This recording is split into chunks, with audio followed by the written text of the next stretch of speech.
বিচার যত দেরি হবে, মিছিল তত বড় হবে। We demand justice for RG Kar.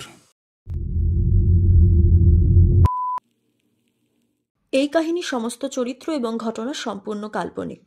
বাস্তবে জীবিত বা মৃত কোনো ব্যক্তি অথবা কোনো ঘটনার সাথে এর মিল থাকলে তা সম্পূর্ণ অনিচ্ছাকৃত এবং কাকতালীয়।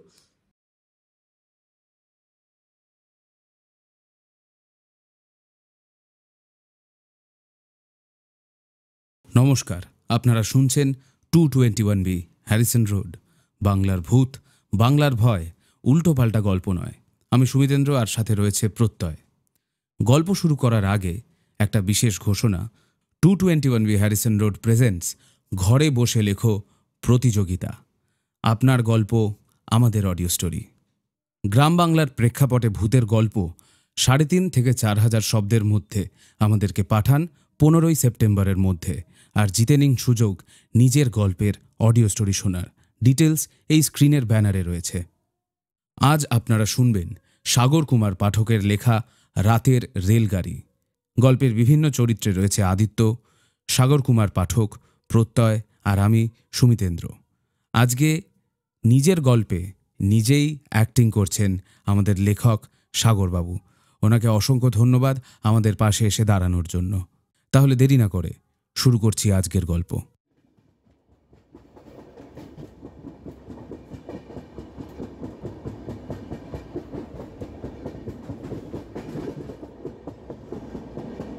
রাতের অন্ধকার চিরে ছুটে চলেছে ট্রেনটা।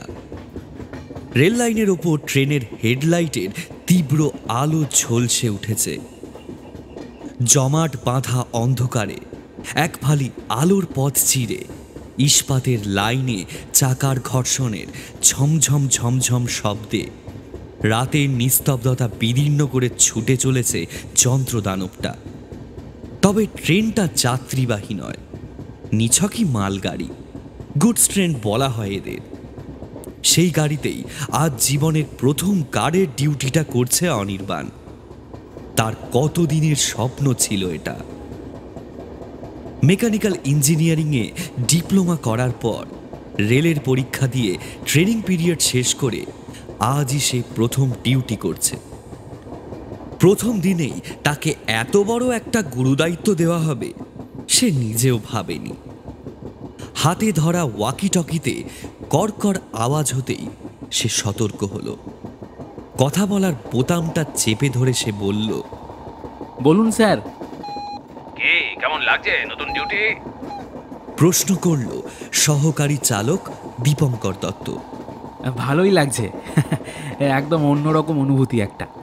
তবে স্যার ওই একা আছি, এই যা, কথা বলার লোক পাচ্ছি না একটাও। তা ঠিকই বলেছো। আমি যখন তোমার মতো নতুন ডিউটি জয়েন করেছিলাম তখন আমারও একই কথা মনে হতো। এই নাও শ্রীকুমারদার সাথে কথা বলো। শ্রীকুমার বাবু এই গাড়ির মূল চালক বা পাইলট। আর কদিন পরেই প্রমোশন পেয়ে লোকাল ট্রেনের ড্রাইভার হয়ে যাবে বলে অনির্বাণ শুনেছে। হ্যাঁ স্যার বলুন। আরে তোমার এই স্যার বলাটা বন্ধ করো তো। স্যার স্যার শুনলে না নিজেকে বড্ড বুড়ো মনে হয়। শ্রীকুমার দা বলবে। ঠিক আছে স্যার, মানে শ্রীকুমার দা। অনির্বাণের হাতে ধরা যন্ত্রটা থেকে দুজনের হাসির আওয়াজ ভেসে আসে। শোনো ভাই, সামনে স্টেশনে সিগন্যাল লাল হয়ে আছে। স্টেশন মাস্টার জানিয়েছে আমাদের গ্রিন সিগন্যাল পেতে দেরি হবে। এরপর আমি গাড়িটা একটু স্লো করে দেবো। স্টেশনের আগেই আমি গাড়ি দাঁড় করিয়ে দেবো। মোটামুটি 15 মিনিট সময় পাওয়া যাবে। তখন রাতের খাবার খেয়ে নিবে। এখান থেকে একবার বেরোতে পারলেই সারা রাত গাড়ি ছুটবে। এই ভালো কথা, সঙ্গে খাবার আছে তো? না হলে দীপঙ্করকে বলছি খাবার দিয়ে আসতে। না না স্যার, এই মানে দাদা, আমার কাছে যথেষ্ট খাবার আছে। কি খাবার আছে শুনি? রুটি তরকারি আছে দাদা, আর সাথে জলও আছে। ঠিক আছে, তবে লজ্জা করো না। আর যদি কিছু দরকার হয় ওয়াকিতে বলবে। ওভার। শ্রীকুমারদার কথা মতো মালগাড়ির গতি এবার ধীরে ধীরে মন্থর হয়ে পড়ে। একটু পরেই স্টেশনে ঢোকার আগে রেড সিগন্যালে লোহার চাকায় শব্দ করে গাড়িটা থেমে যায়। গার্ডের কামরাটা আসলে বানানো হয় মালগাড়ির বগি কেটেই। দুধারের সব দেওয়াল উড়িয়ে দিয়ে বারান্দা মতো তৈরি করা হয়। আর এই দুটো বারান্দার মাঝে থাকে গার্ডের কেবিন বা ঘর। অনির্বাণ ট্রেনের পেছনের দিকের বারান্দাটায় বেরিয়ে একবার আশপাশটা দেখে নিয়ে আবার ভেতরে এসে নিজের ব্যাগ থেকে টিফিন কৌটোটা বার করে।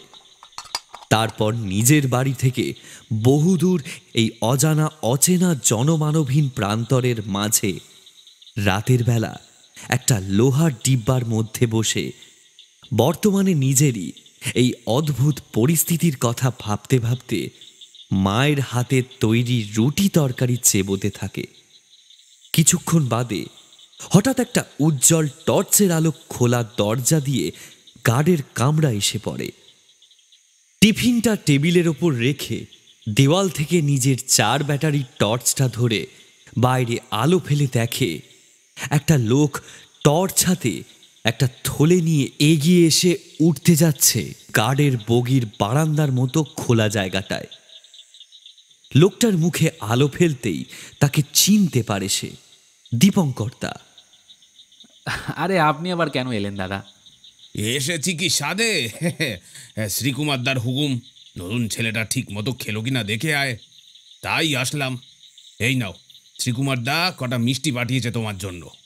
বলে হাতের থলেটা অনির্বাণের দিকে বাড়িয়ে দেয়। সে থলেটা নিয়ে পাশে রেখে বলে, ভেতরে আসুন না দীপঙ্কর দা। আরে না না, ঠিক আছে, আমি আর আসছি না ভেতরে।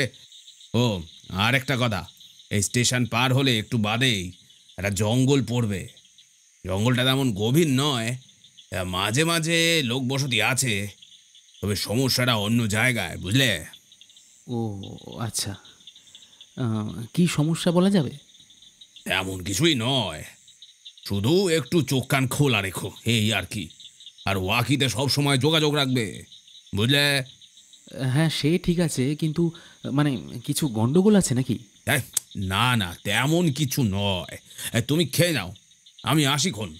বলেই দ্রুত পায়ে বিদায় নিল দীপঙ্কর দত্ত। অনির্বাণ তার যাত্রাপথের দিকে তাকিয়ে থাকে। তারপর থলেটা খুলে কাগজের বাক্স থেকে মিষ্টি নিয়ে খেতে থাকে। খাওয়া শেষ হতে না হতেই খবর আসে স্টেশনের সিগন্যাল সবুজ হয়েছে। ওয়াকিতে সেটা শ্রীকুমারদাকে জানাতেই মালগাড়ির চাকা গড়াতে শুরু করে। একটু পরেই গাড়ির গতি ঘন্টায় প্রায় 50 কিলোমিটার ছাড়িয়ে গেল। অনির্বাণ তাকিয়ে দেখল আকাশে গোল থালার মতো পূর্ণিমার চাঁদ উঠেছে। তাই তো ওর খেয়ালই ছিল না আজ পূর্ণিমা। সেই ধপধপে জ্যোৎস্নার আলোয় ছুটে চলা পৃথিবীটা কেমন যেন মোহময় মনে হচ্ছে। সেই মোহময় আলোয় ম্লান করে লাইনের আশেপাশের গাছগুলোতেও যেন ছুটে চলেছে তার উল্টো দিকে, যেন কোনো এক অজানার উদ্দেশ্যে পাড়ি দিয়েছে তারা। আজ স্বপ্নরাজ্যে ছুটে চলেছে সে নিজে। এমন সময় হুঁশ ফিরল ওয়াকি টকির ক্যাকাফোনিতে। শ্রীকুমারদা কথা বলছে। অনির্বাণ, একটু চোখ কান খোলা রাখিস।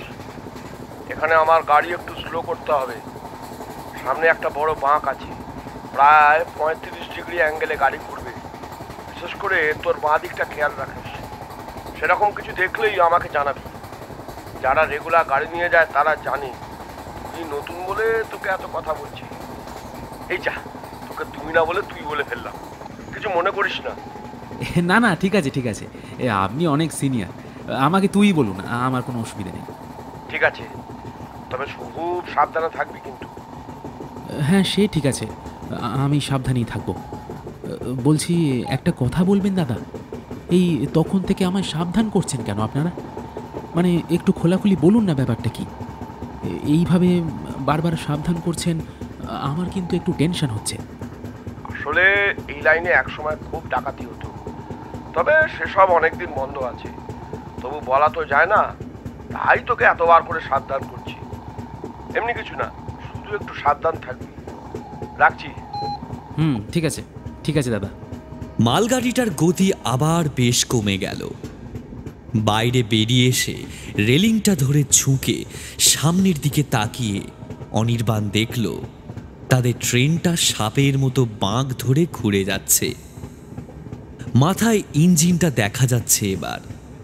ওখানে বসেই শ্রীকুমারদার নিপুণ দক্ষতায় গাড়িটাকে এগিয়ে নিয়ে চলেছে। তারও স্বপ্ন একদিন সেও এরকম ট্রেন চালাবে। শুধু মালগাড়ি নয়, প্রথমে লোকাল ট্রেন, তারপর এক্সপ্রেস ট্রেন, আর একদিন রাজধানী এক্সপ্রেস চালিয়ে হাজির হবে দিল্লিতে। খুব ছোটবেলায় একবার বাবার সাথে ট্রেনে চেপে সে ঘুরতে গিয়ে মনে মনে ঠিক করেছিল সে ট্রেনের ড্রাইভার হবে। বাবা অসময়ে চলে গেলেও তার মায়ের জন্য সে আজ তার অভীষ্ট লক্ষ্যের প্রথম ধাপে পৌঁছতে পেরেছে। এবার দায়িত্ব নিয়ে কর্তব্য পালন করে গেলেই হলো। পূর্ণ হবে তার সযত্নে লালিত সেই স্বপ্ন। হঠাৎ তার মনে হলো মালগাড়ির গতি বেশ ধীর হয়ে গেছে। কি ব্যাপার? এরকম তো হওয়ার কথা নয়। সে এবার তাকালো পাশের জঙ্গলে। ওটা কি? অন্ধকার গাছের মাথাগুলোর উপর পূর্ণিমার আলোয় রূপলি আকাশের বুকে ওটা কি? একটা মানুষ গাছের মাথাগুলো ছুঁয়ে হেঁটে যাচ্ছে। তার মনে হলো খুব উঁচু লম্বা একজন মানুষ মালগাড়ির পাশ দিয়ে লম্বা লম্বা পা ফেলে চলছে গাড়ির সাথে সাথে। এ কি করে সম্ভব? এত লম্বা মানুষ হয় নাকি? গাছগুলো প্রায় 15-16 ফুট লম্বা। প্রায় 12-13 ফুট লম্বা মানুষ আবার হয় নাকি? তাছাড়া মানুষটা লম্বা ঠিকই, কিন্তু সেই অনুপাতে তার স্বাস্থ্য তেমন নয়, বরং কেমন যেন রোগা শিরিঙ্গে পানা চেহারা। তার হাতে যেন একটা বৃদ্ধের মতো লাঠি ধরা। ব্যাপারটা ঠিক বোধগম্য হলো না তার।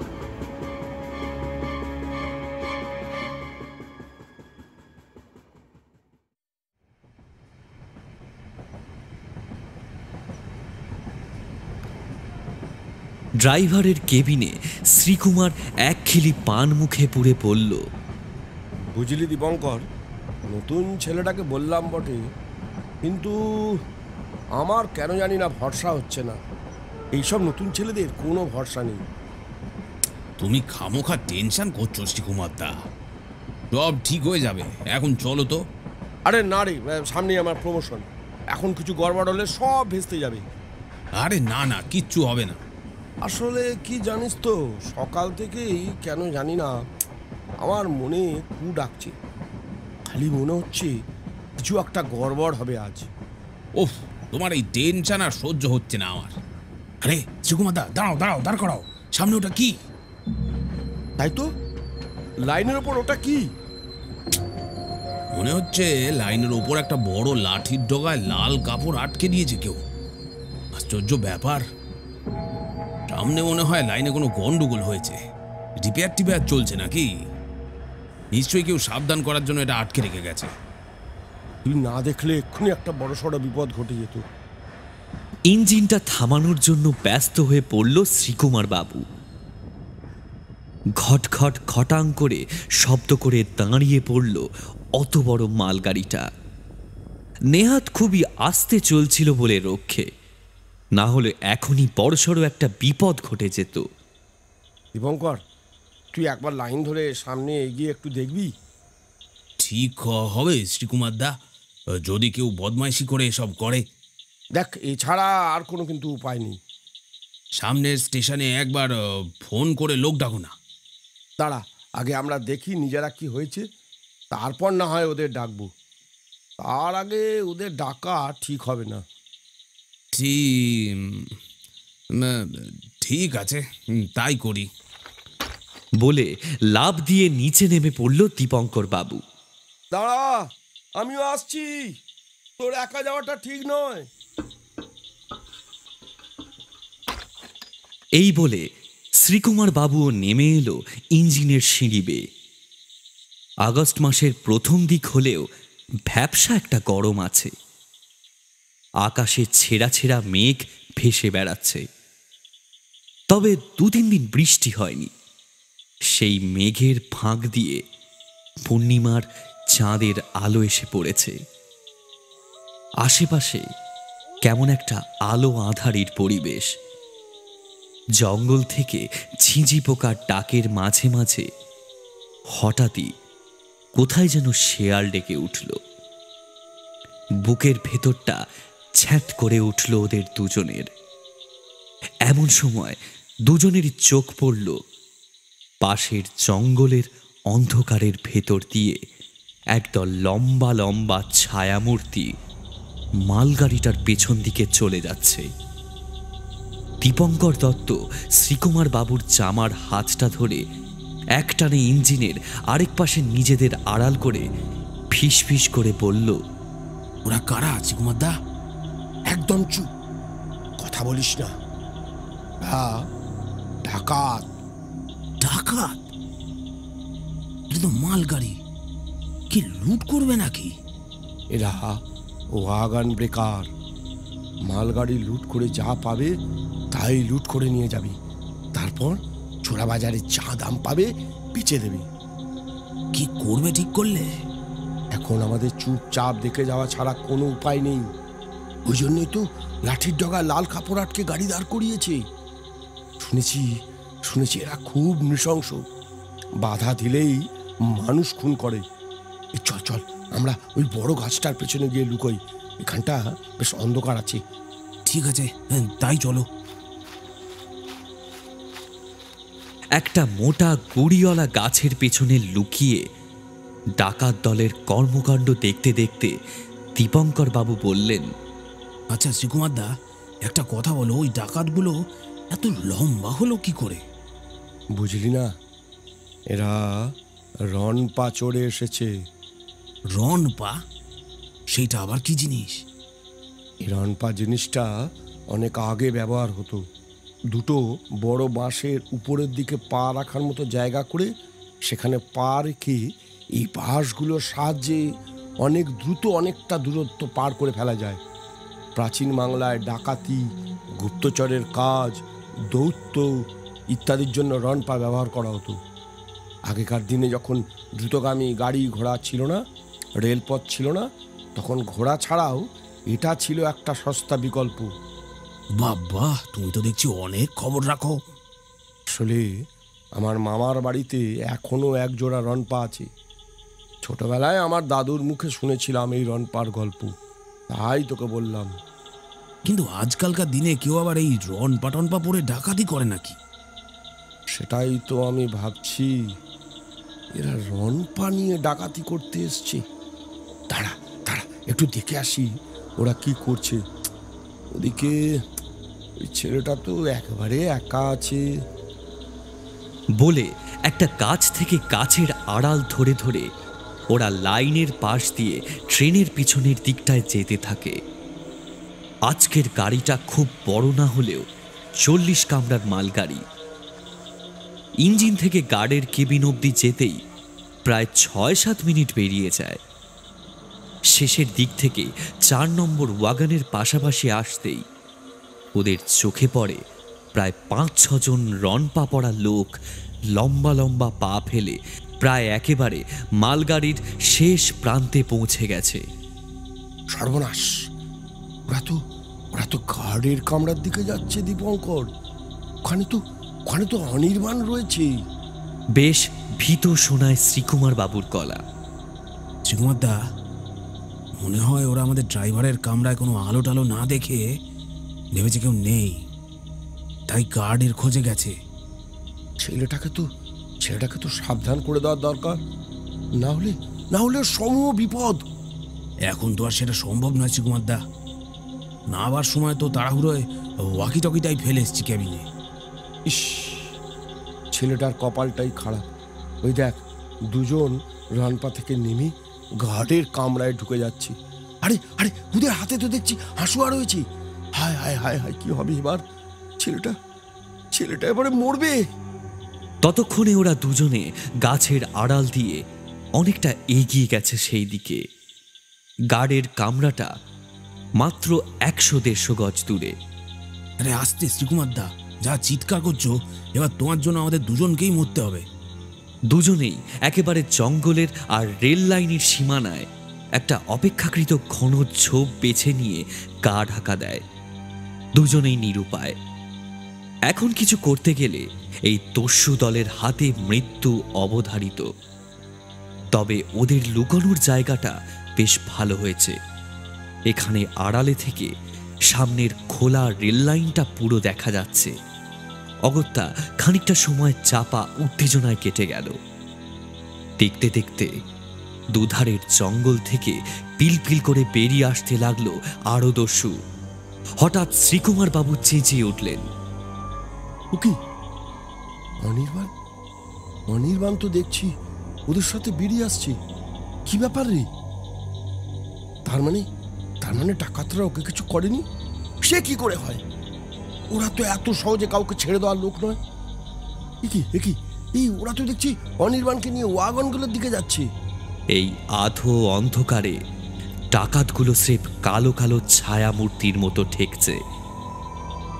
ততক্ষণে জঙ্গল থেকে প্রায় 30 ডাকাত বেরিয়ে এসে জড়ো হয়েছে। ওরা ঘিরে রয়েছে অনির্বাণকে। গার্ডের ইউনিফর্মের সাদা জামা প্যান্টটার জন্য ওকে এদের থেকে সহজেই আলাদা করা যাচ্ছে। এদিকে দুজন ঘটনার মাথামুন্ডু বুঝে ওঠার আগেই দেখল ডাকাত দলের সঙ্গে অনির্বাণ একটা সিল কাটার অর্থাৎ মালগাড়ির ওয়াগানের দরজার উপরে যে সিল করা থাকে সেইটা কাটার যন্ত্র নিয়ে গার্ডের কামরার লাগোয়া ওয়াগানটার দরজা খুলে দিচ্ছে দস্যুদের। কি এই ছেলেটা ওয়াগনের সিল ভেঙে দিচ্ছে? এর মানে কি দীপঙ্কর? মানে আবার কি? ওই বেটা ডাকাত দলের সাথে শার্ট আছে, পূর্ব পরিচিত। না, এ হতেই পারে না। আমার ছেলেটাকে দেখে মোটেই সেরকম মনে হয়নি। খুব ভালো ছেলে। নাও আরো মিষ্টি খাওয়াও তোমার ভালো ছেলেকে। আমার আগেই ছেলেটাকে কেমন যেন মনে হয়েছিল। তুই থাম তো। আগেই মনে হচ্ছিল তো বলিস নি কেন? শোন, এখন একটা কাজ করতে হবে। আমাকে এক্ষুনি একবার ট্রেনের কামরা থেকে বেরিয়ে ওয়াকি টকিটা গিয়ে নিয়ে আসতে হবে। আরে মাথা খারাপ হলো নাকি তোমার? চুপ কর। এই জঙ্গলটা পেরিয়ে আর 5 কিলোমিটার এগোতে পারলেই ওই জংশনটা ছিল। দেখি ওদের কাউকে লাইনে পাওয়া যায় কিনা। তুই এখানেই থাক। আর শোন, এই অনির্বাণের ওপর নজর রাখতে হবে। কি জানি ও হয়তো ওকে দিয়ে জোর করে সব করাচ্ছে।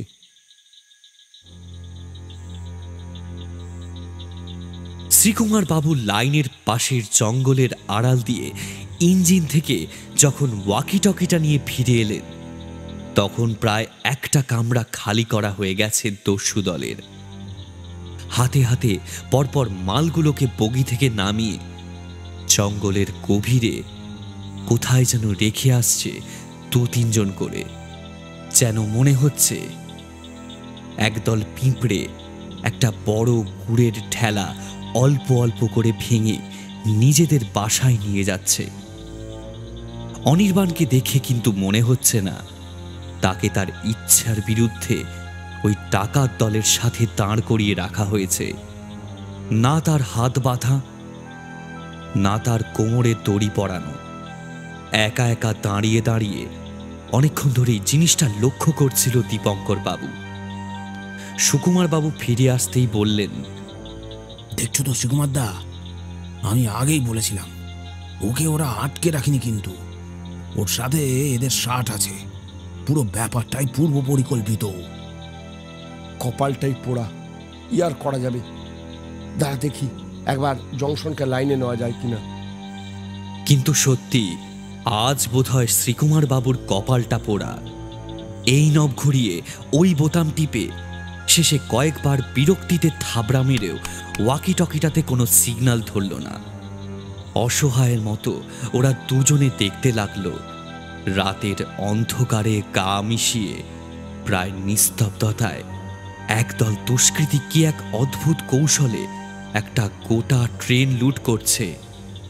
একটা বগির মালপত্র যখন প্রায় সরানো হয়ে গেছে তখন কয়েকজন ডাকাত অনির্বাণকে নিয়ে এগিয়ে গেল পাশের ওয়াগনটা ভাঙতে। তালার সিলটা কেটে অনির্বাণ দরজার মুখ থেকে সরে দাঁড়াতে ডাকাত দলের 4 জন মিলে বড় লোহার পাল্লা দুটোকে টান দিয়ে খুলল, আর তারপরেই ঘটল বিপত্তি। ওয়াগনের ভেতরটা কয়েক পলকের জন্য জ্বলে উঠতেই আচমকা প্রচণ্ড একটা আওয়াজে কেঁপে উঠল চারিদিক। রাতের নিস্তব্ধতার মতোই এক মুহূর্তে ডাকাত দলের কৌশল তছনছ হয়ে গেল তাতে। যে 3-4 জন ডাকাত দরজাটা খুলেছিল তারা লুটিয়ে পড়ল মাটিতে। দরজার মুখ থেকে সাদা ধোঁয়ার মধ্যে দিয়ে এবার পিল পিল করে বেরোতে লাগলো ঊর্ধ্বধারী পুলিশ বাহিনী। ডাকাতের দল আজ ভুল করে পোলতার চাকে ঢিল মেরেছে। পুলিশের প্রত্যেকের হাতে উদ্যত 303 বন্দুক। সেগুলো পলকে পলকে গর্জে ওঠার সঙ্গে সঙ্গেই এদিক ওদিক থেকে কানে ভেসে আসতে লাগলো কাতর আর্তনাদ। ঘটনার অভিঘাতে বিশৃঙ্খলা ছড়িয়ে পড়ল ডাকাতের দলে। কেউ কেউ লুটের মালপত্র ফেলে প্রাণ বাঁচাতে দৌড়ে গেল, আবার কেউ কেউ পুলিশের গুলির প্রত্যুত্তরে ছুঁড়ে মারল হাসুয়া বলল। রাতের আঁধারের বুক চিরে সনসন করে অর্ধ চন্দ্রাকৃতি একটা ধাতব বস্তু উড়ে এসে বিঁধে গেল একজন পুলিশের গলায়। অস্ফুট একটা শব্দ করে গলায় হাত দিয়ে মাটিতে লুটিয়ে পড়ল সে।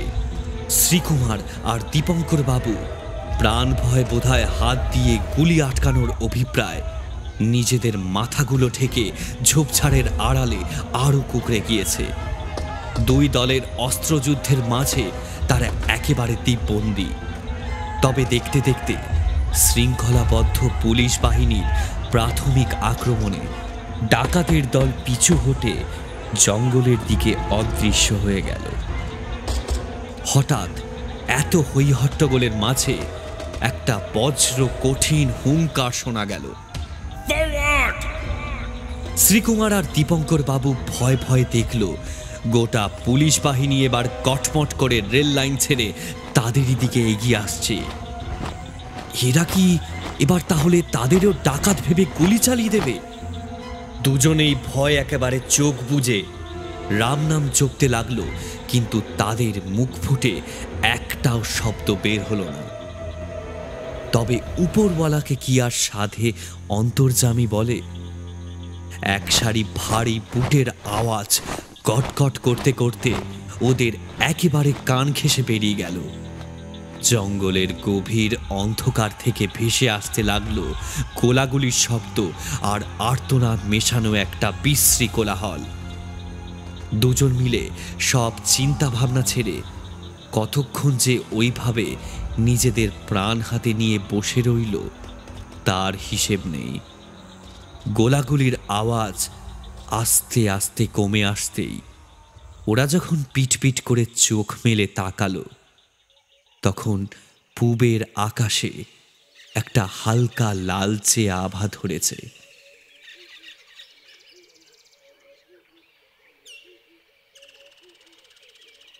ঝোপটার থেকে মাথা বার করে ভোরের আবছা আলোয় একবার এদিক ওদিক দেখে নিয়ে উঠে দাঁড়াতে গিয়েই আটকাতে হলো দুজনকে। না, তেমন কিছুই নয়। ওই একখানা এতক্ষণ ধরে হাঁটু ভাঁজ করে বসে থাকতে থাকতে দুজনেরই পা একেবারে ধরে গেছে। ওরে বাবারে, উফ বাবারে, হাঁটুটা একেবারে টনটন করছে। কি বিপদটাই না কাটলো। স্বস্তির নিঃশ্বাসটা ফেলতে না ফেলতেই শ্রীকুমার বাবুর মাথায় যেন বাজ পড়ল। এই রে, কি কি হলো? আরে অনির্বাণ, ওর কি হলো? এমন বিপদে পড়ে তো ওর কথা মাথা থেকে বেরিয়ে গেছিল। এই রে, হ্যাঁ, ওই পরের ওয়াগনটা খোলা মাত্রই ওই যে ভেতর থেকে পুলিশ ফায়ারিং করলো, দরজার মুখটা পুরো ধোঁয়ায় ভরে গেল। তো তারপর যা গন্ডগোল। এক মুহূর্ত সময় নষ্ট না করে দুজনে মিলে হনহন করে হাঁটা লাগালো লুট করা বগিগুলোর দিকে। কিন্তু একটা ব্যাপার চোখে পড়তেই দুজনের একেবারে চক্ষু চড়ক গাছ। দুটো বগির দরজা একেবারে বন্ধ, মানে একেবারে সিল সমেত বন্ধ। ডাকাতি তো দূর, একটা আঁচড়ও লাগেনি তাতে। এতক্ষণে এবার আরেকটা অদ্ভুত ব্যাপার চোখে পড়ল ওদের। ট্রেন লাইনে একটাও মৃতদেহ নেই, অথচ ওদের চোখের সামনে নয় নয় করে কাল রাতে পুলিশের প্রাথমিক আক্রমণে ওই লাইনের ওপরই ডাকাতদের দলের 7-8 জন মারা পড়েছিল। কিন্তু কই, কোথাও কোনো মৃতদেহ নেই তো। এমন সময় শ্রীকুমার বাবুর কোমরে গোজা ওয়াকিটকিটা বেজে উঠল। শ্রীকুমার বাবু তাড়াতাড়ি ওয়াকিটকিটা মুখের কাছে নিয়ে বোতাম টিপে দিলেন। হ্যালো হ্যালো হ্যালো হ্যালো, কে কে কে অনির্বাণ? হ্যালো হ্যালো, হ্যাঁ হ্যাঁ দাদা, অনির্বাণ বলছি আমি। আপনারা কোথায়? আরে আরে, আমরা ঠিক আছি, তুমি কোথায়? আমি আমি গার্ডের কামরাতেই আছি। ওই ঠিক সুযোগ বুঝে ঢুকে পড়েছিলাম। বলছি আপনারা কোথায় আছেন? ঠিক আছেন তো সবাই? সে অনেক কথা, দাঁড়াও দাঁড়াও, আসছি আসছি আসছি, দাঁড়াও। হ্যাঁ আসুন আসুন আসুন। উফ, কতই যেন একটু একটু শান্তি পেলাম। আসলে অনেক দূর যেতে হবে তো। শেষের কথাগুলো কেমন যেন কেটে কেটে গেল। যাই হোক, সে কাটুককে, বড় কথা হচ্ছে এতক্ষণে দুজনেরই চিন্তাটা কাটল। ওরা ট্রেনের ধার দিয়ে দ্রুত পা চালিয়ে মালগাড়ির শেষ প্রান্তে হাজির হলো। গার্ডের কামরায় ভেতরের দৃশ্য দেখে থ হয়ে গেল দুজনে। চেয়ারের ওপর অনির্বাণ পড়ে রয়েছে। তার গলার পেছন দিকের একটা জিনিস চকচক করছে, একটা হাসুয়া। সেটা বিঁধে আছে গলার পিছনের দিকে। একটা রক্তের ধারা এসে মিশেছে মেঝেতে। লাল রক্ত শুকিয়ে কালচে হয়ে গেছে জায়গাটায়। তবে একটু আগে ওদের সাথে কে কথা বলল? শ্রীকুমার বাবু দ্রুত এবার ওয়াকিটকিতে পরবর্তী স্টেশনে যোগাযোগ করতে যাবে। এমন সময় বাইরে থেকে একটা চটলার আওয়াজ পেয়ে দুজনেই বাইরে বেরিয়ে এলো। সামনের দিক থেকে একটা বড় দল এগিয়ে আসছে তাদের দিকে। রেলের সার্চ পার্টি। ওরা কাছে এসে পড়তেই একজন অফিসার এগিয়ে এসে জানালেন, কাল রাতে লাইনে দেখা গেছিল গন্ডগোল আছে। কেউ মনে হয় ফিসপ্লেট খোলার চেষ্টা করেছিল, তাই এই লাইনে কাল রাতে ট্রেন চলাচল বন্ধ ছিল। মাঝরাতে আপনাদের সাথে অনেক যোগাযোগ করার চেষ্টা হয়েছিল মশাই, কিন্তু কিচ্ছু করা যায়নি। অগত্যায় 3টের দিকে আমরা আপনাদের সন্ধানে বেরিয়ে পড়েছি। কি হয়েছিল মশাইরা? উত্তর দেওয়ার আগেই কয়েকজন সিঁড়ি বেয়ে পড়ল গার্ডের কামরায়। আর তারপর দীপঙ্করের দেহটা দেখে একটা হইচই বেঁধে গেল সকলের মধ্যে। অনেক কষ্টে সবাইকে শান্ত করে পুরো ব্যাপারটা জানতে চাইলেন ওদের কাছে। তারপর দুজনের মুখে গত রাতের সেই ভয়ঙ্কর অভিজ্ঞতার কথা শুনে গম্ভীর মুখে খানিকক্ষণ চুপ করে রইলেন। তারপর বললেন, কাল রাতে শ্রাবণ মাসের শেষ শনিবার ছিল, তাই না? তার সাথে পূর্ণিমা, তাই তো? পাশ থেকে তার এক সাঙ্গ সম্মতি জানালো। কিন্তু এই আলোচনা মুলতুবি রেখে তখনই দুজনকে তিনি খবর দিতে পাঠিয়ে দিলেন।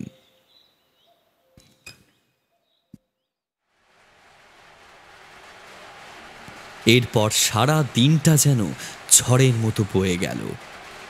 হেডকোয়ার্টার, থানা, পুলিশ, বয়ান, জেরা, রিপোর্ট ইত্যাদি মিটিয়ে ওরা যখন জাংশনের স্টেশন মাস্টারের ঘরে একটু থিতু হয়ে বসল, তখন রাত নেমেছে।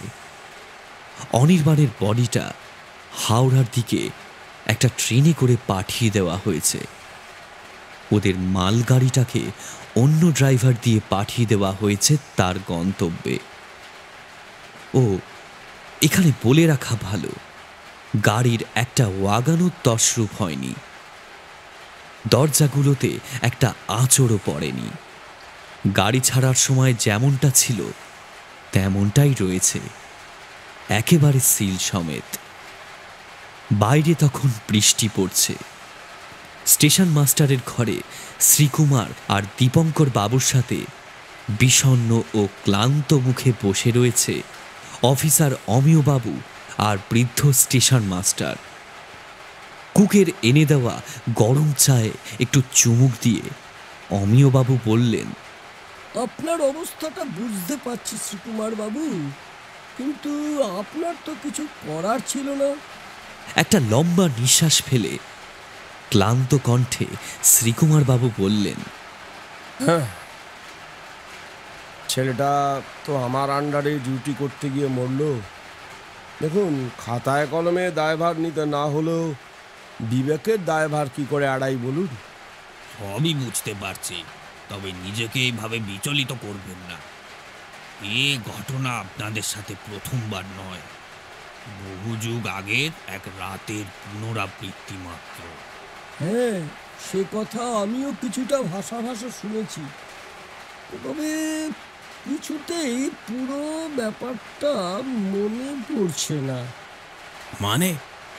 জিজ্ঞেস করলেন দীপঙ্কর বাবু। আমি আমার সার্ভিস লাইফে এমনটা কোনোদিনই দেখিনি, এই আপনারাই প্রথম। তবে এই ঘটনা আমি শুনেছি একজনের মুখে, আর সে এই ঘরেই বসে আছে। কথাটা বলে স্টেশন মাস্টার তাকালেন আরেক বৃদ্ধের দিকে, স্টেশনের কুক শ্যাম সুন্দর। চা করে নিয়ে এসে সেও বসেছিল বাবুদের সাথে। না, বসতে তার বাঁধে না। বিগত 40টা বছর ধরে এই ঘরগুলোতে আনাগোনা তার। বাবুরা তো আসে যায়, কিন্তু এই জাংশন স্টেশনের ঘরগুলো আগলে তো সেই পড়ে থাকে। সে পুরনো লোক, তাকে ছাড়া নতুন বাবুদেরও চলে না। তাকে কিছু বলতে হয় না, ইঙ্গিত পেয়েই যেন সব আগে থেকে করে ফেলে সে। বৃদ্ধ বলতে শুরু করলেন, আমার বাবাও এই স্টেশনে কাজ করত। অনেকদিন আগে তার মুখে একটা ঘটনা শুনেছিলাম। কাল রাতের ঘটনাটা শুনে কথাগুলো মনে পড়ে গেল। দেখুন, এইটা হলো গিয়ে 2003 সাল। আজ থেকে প্রায় 40 বছর আগে এইখানে একটা ঘটনা ঘটে গিয়েছিল। তখন ওই জঙ্গলের ভেতরের লাইনটা লুপ লাইন ছিল। ওই লাইনে শুধু মালগাড়ি পাস হতো। মেন লাইন দিয়ে বাকি সব ট্রেন পাস করানোর সময় মালগাড়ি এনে দাঁড় করিয়ে রাখা হতো ওখানে। কিন্তু 60-এর দশকের শুরুতে ওই লাইনের মালগাড়িগুলোতে ওয়াগন ব্রেকিং শুরু হয়। রন পাচড়ে আসতো ডাকাতের দল। ওদের কাছে কিন্তু বন্দুক টন্দুক থাকতো না, থাকতো শুধু এই হাঁসুয়া, তীর ধনুক, লাঠি, তারপর লম্বা লম্বা বল্লম, এই সব আর কি। গাড়ি থামলেই জঙ্গল থেকে পিলপিল করে বেরিয়ে এসে আগে ড্রাইভার আর গার্ডকে খুন করতো ওরা। তারপর ওয়াগনগুলো লুট করে চম্পট দিত। তা এই করে একদিকে যেমন রেল কোম্পানির লোকসান হতে লাগলো, তেমনি কোনো ড্রাইভার আর গার্ডও এই মালগাড়ির ডিউটি করতে চাইতো না। মামলা আরও বিগড়ল যখন ইউনিয়নের নেতারাও সবাই একজোট হয়ে দাবি করলো যে ডাকাতদের শায়েস্তা না করা পর্যন্ত কেউ এই লাইনে আর ডিউটি করবে না। চাপ বাড়ল। শেষে রেল কর্তারা মিটিং বসালে রেল পুলিশের বড় কর্তা ভয়ঙ্কর একটা প্রস্তাব দিলেন। আসলে দেখা গেছিল যে গাড়ির শেষ দুটো কামরাতেই বেশি হানা পড়ে, মানে লুটটুট বেশি হয়। তাই ঠিক হলো শেষ কামরাটার আগেরটায় আধ কোম্পানি পুলিশ, মানে ওই প্রায় 60-70 জন খালি ওয়াগনে লুকিয়ে বসে থাকবে। তা ফাঁদ পাতা হলো এইভাবে। কিন্তু প্রথম কয়েকবার কোনো ডাকাতি হলো না। তারপর এক শ্রাবণ মাসের শেষের শনিবারে ফাঁদে পা দিল ডাকাতের দল। সেদিন ছিল পূর্ণিমা। আচ্ছা, এইবারে বুঝতে পেরেছি। ওই জন্যই আপনি ওই প্রশ্নটা করেছিলেন সকালে, তাই না অমিয়বাবু? ওকে, হ্যাঁ, এই লাইনে কাজ শুরু করার দিকেই আমাদের লোকের মুখে শুনেছিলাম যে শ্রাবণ মাসের শেষ শনিবারে পূর্ণিমা পড়লে নাকি মহা বিপদ ঘটে এই লাইনে। তবে সে অনেক দিন আগে শোনা কথা, আসল ঘটনাটা মনে ছিল না। বৃদ্ধ শ্যামসুন্দরের শেষ কথাটা শুনে প্রায় উত্তেজিত হয়ে পড়েছিলেন দীপঙ্কর বাবু, কিন্তু ওদের কথায় তখন ঠিক মন দিতে পারলেন না শ্রীকুমার বাবু। তিনি আবার সেই বৃদ্ধকে প্রশ্ন করলেন, আচ্ছা আচ্ছা, আপনি বলুন না, তারপর সেই রাতে কি হলো?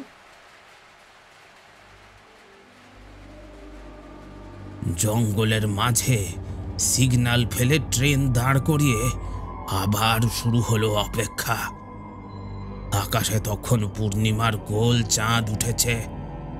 জঙ্গলের মাঝখানে ট্রেন দাঁড় করিয়ে ড্রাইভার, গার্ড আর ইঞ্জিনিয়ার গা ঢাকা দেওয়ার কিছুক্ষণ পরে সেই ডাকাতের দল হামলা করল।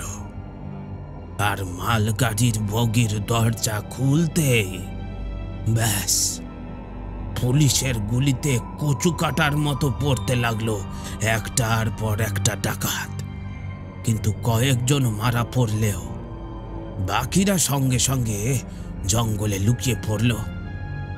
পুলিশের দলও তাদের তাড়া করতে করতে জঙ্গলে যেতে ডাকাতরা গাছের আড়াল থেকে তাদের তীর, ধনুক, বল্লম, হাসুয়া এসব দিয়ে আক্রমণ করে বসল।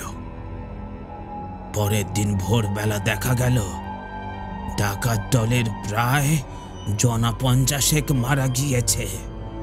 তার সাথে পুলিশেরও কিছু গেছে। আপনারা বিশ্বাস করুন, এই জিনিস আমরা কাল হুবহু দেখেছি। সেই রণপা, সেই যুদ্ধ, সব কথা, সব সব। আজ আপনাদের সব কথা শুনে মনে হচ্ছে বাবা একটা কথা ঠিকই বলেছিল। আবার যদি কোনোদিন শ্রাবণ মাসের শেষ শনিবারে পূর্ণিমা পড়ে আর এখানে যদি কোনো মালগাড়ি এসে দাঁড়ায়, তবে সেই ডাকাতরা আবার ফিরে আসে ওয়াগন লুট করতে, আর তাদেরকে মারতে আসে সেই রেল পুলিশের দল। বাবা অনেক আগে আমায় এইটা বলেছিল, কিন্তু তখন আমার বিশ্বাস হয়নি। কিন্তু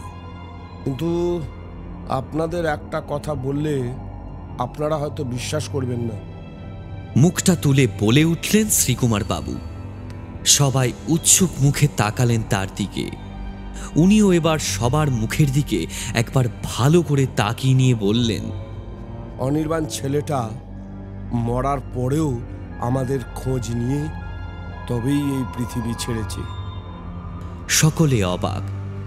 শ্রীকুমার বাবু বলে চললেন, দেখুন, পোস্টমর্টেম বলছে ও মারা গেছে রাত 1:30টার দিকে, কিন্তু ভোরের দিকে ওর সাথে শেষবার আমাদের কথা হয়।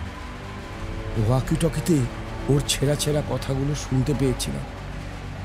ও বলছিল, একটু শান্তি পেলাম, অনেকে দূর যেতে হবে তো। এখন বুঝতে পারছি ও ট্রেনটা নিয়ে আবার রওনা দেওয়ার বিষয় নয়। সত্যি অনেকে দূরে পাড়ি দেওয়ার কথা বলেছিল, তখন ধরতে পারিনি। এবার বলুন তো, বিবেকের দায়ভার কিভাবে এড়াই?